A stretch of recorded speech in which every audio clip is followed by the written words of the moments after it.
Guys একটু হাঁচি দিয়েছে।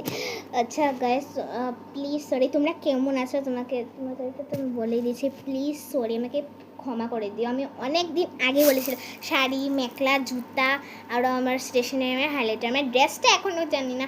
আর আমি যেগুলো ইনস্ট্রাকশন সব কিছু বলবো, ওখানে দেখে নি কী গিয়ে এনেছি।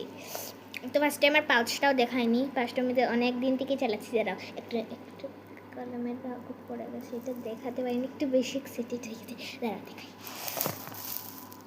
এই যে গাইস, এই যে আমার পেন্সিল পাউচ, দাঁড়া দেখাচ্ছি।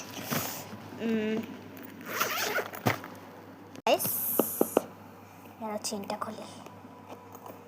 হ্যাঁ, পেন্সিল পাউচ আগের দিকেই খুলো। আরে বাপরে, যাই না কোন সময় কে খুলেছে। এই যে আমি এখানে হাইলাইটার 5টা রেখেছি, হাইলাইটার আমি 5টা এসেছে। এই যে এখানে একটা ব্ল্যাক ওয়াশ পেন, একটা জেল ব্ল্যাক পেন, এই যে স্টিকি নোটস, একটা চকলেট আইডিও আমি নিজে বানিয়েছি। আর এই দেখো এগুলো ডমস, এগুলো পেন্সিল উনসিল, এগুলো মেকানিক্যাল পেন্সিল।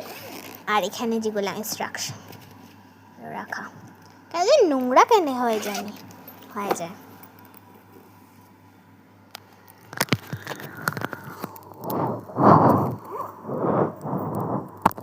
তো গাইস এই দেখো। আচ্ছা চলো ওখানে অন্যটা দেখানো যায়। পেন্সিল পাউচটা দেখে যাবে মার ক্লাচের ব্যাগটা। এই যে মার ক্লাচের ব্যাগ, এটা কোন দিনই এসে গেছে আমি দেখা দিই। এটা ক্লাচের, আমি এখন খুলবো না গাছ না। আর তাহলে আমার মাসির মেখলা, দাঁড়াও আমি ঢুকিয়ে দিই।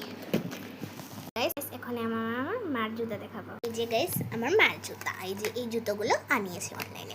আচ্ছা যেগুলো এত পার্সেল আমি কেন আনাচ্ছি, একটা টুইস্ট আছে, বলবো দাঁড়া। ওখানে আমি আমার পাহেলেটেটা অনেক কামিং পার্সেলটা আনবক্স করা যাক।